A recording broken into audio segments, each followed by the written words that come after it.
ഓശാനയോടുകൂടി നമ്മളെല്ലാവരും വിശുദ്ധ വാരത്തിലേക്ക് പ്രവേശിക്കുകയാണ്. യേശുക്രിസ്തുവിൻ്റെ പീഡാസഹനവും മരണവും ഉയർപ്പും അനുസ്മരിക്കുന്ന ഒരു കാലഘട്ടമാണിത്. പ്രത്യേകിച്ച് നമ്മൾ പറയും പെസഹ രഹസ്യം. അപ്പോൾ ഇന്ന് ജെറൂസലത്തിലേക്ക് വളരെ വിജയശ്രീലാളിതനായിട്ട് യേശു പ്രവേശിക്കുകയാണ്. അതും ഒരു കഴുതപ്പുറത്ത്.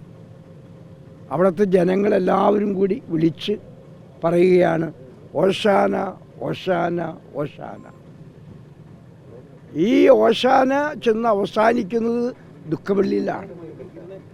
അതായത് അത്രമാത്രം നമുക്ക് പുകഴ്ത്തലുകൾ ഉണ്ടായാലും അവസാനം വരുമ്പോൾ എന്താ സംഭവിക്കുന്നതെന്ന് നമുക്ക് പറയാൻ പറ്റില്ല. അപ്പോൾ യഥാർത്ഥത്തിൽ ഓശാന ഓശാന എന്ന് പറഞ്ഞവർ തന്നെ അവസാനം അവനെ ക്രൂശിക്കുക, അവനെ ക്രൂശിക്കുക, അവനെ ക്രൂശിക്കുക എന്ന് ഒച്ച വെച്ച് പറഞ്ഞു എന്നാണ് പറയുന്നത്. അപ്പോൾ നമ്മുടെ ജീവിതത്തിലൊക്കെ നമ്മൾ മറ്റുള്ളവരെക്കുറിച്ച് എന്തെങ്കിലും നല്ലതൊക്കെ പറയുമ്പോൾ അത് നല്ല സത്യസന്ധതയോടുകൂടി ആയിരിക്കണമെന്നത് നമ്മളെ പഠിപ്പിക്കുന്നുണ്ട്. അതുപോലെ തന്നെ ഈ എല്ലാ പുകഴ്ത്തലുകളും എല്ലാം അതിൻ്റേതായിട്ടുള്ള വിലയ്ക്ക് മാത്രമേ എടുക്കാവൂ. പിന്നീട് എന്താണ് സംഭവിക്കുന്നത് നമുക്ക് പറയാൻ പറ്റില്ല. ആ കാലഘട്ടമാണ് അപ്പോൾ അത്. പക്ഷെ വേറൊരു കാര്യമുള്ളത്, നമ്മൾ അധികം ഈ പുകഴ്ത്തി ആളുകളെ ശരിയാക്കരുത്. ചിലപ്പോഴൊക്കെ ഈ ഭരണത്തിലിരിക്കുന്നവരെ അല്ലെങ്കിൽ മറ്റുള്ളവരൊക്കെ നമ്മൾ ഒത്തിരി പുകഴ്ത്തും. നന്മ ചെയ്താലും എല്ലാം പുകഴ്ത്തും. അതിൻ്റെ ഫലമായിട്ട് എന്താ പറ്റണമെന്ന് വെച്ചിട്ടുണ്ടെങ്കിൽ അവരൊന്നും ചെയ്യാതെ വരും. അപ്പോൾ ആവശ്യത്തിന് പുകഴ്ത്തണം, ആവശ്യത്തിന് കാര്യങ്ങൾ പറഞ്ഞ് കൊടുക്കുകയും വേണം. വിമർശനം അനിവാര്യമാണ്. വിമർശനത്തിലൂടെയാണ് വളരാൻ പറ്റുന്നത്. ശരിക്കും പറഞ്ഞിട്ടുണ്ടെങ്കിൽ വിമർശനം എല്ലായിടത്തും ആവശ്യമാണ്. നമ്മൾ വിമർശിക്കാതിരിക്കുമ്പോൾ എന്താ പറ്റുന്നത്, കാര്യങ്ങൾ അവരറിയില്ല.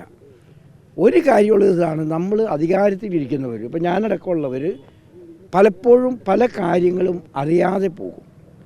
എല്ലാവരും വിചാരിക്കും ഇദ്ദേഹത്തിന് അറിയാമെന്ന്, പക്ഷെ നമുക്കറിയാൻ പറ്റുണ്ടാവില്ല. നമ്മുടെ ചുറ്റുപാടും നടക്കുന്ന കാര്യങ്ങളെല്ലാം ഒന്നും നമ്മൾ ചിലപ്പോൾ അറിഞ്ഞെന്ന് വരില്ല.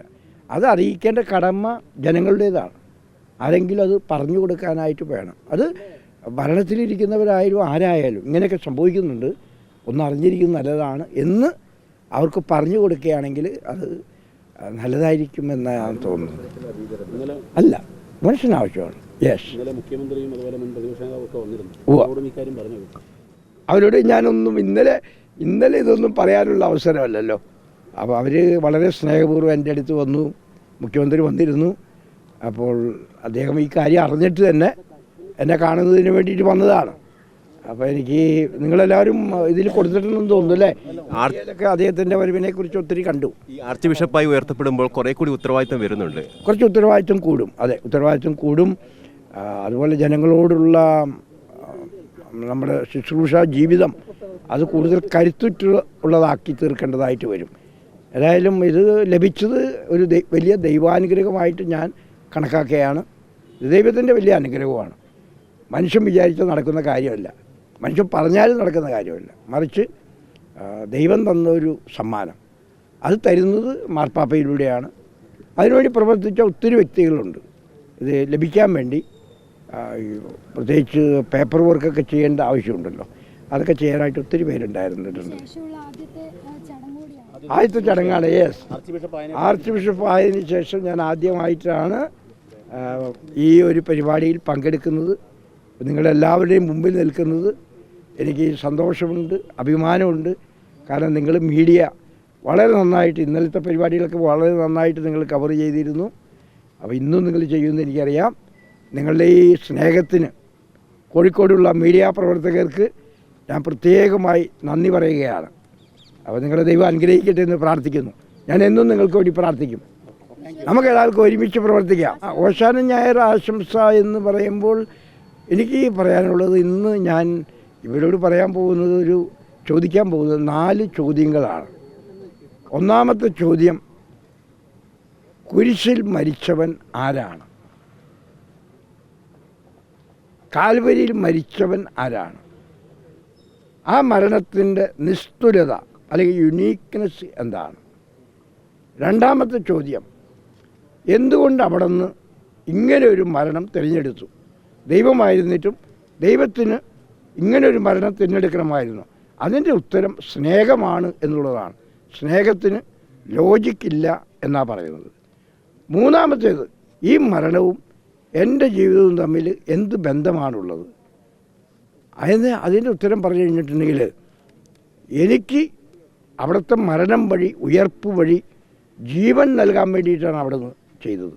അപ്പോൾ അവിടെ നമ്മളോട് പറയുന്നതാണ്, ഞാൻ നിങ്ങൾക്ക് ഒരു വെള്ള വസ്ത്രം നൽകി, ആ വെള്ള വസ്ത്രം മലിനപ്പെടുത്താതെ പാപം ചെയ്യാതെ ജീവിക്കണം എന്നുള്ളതാണ്.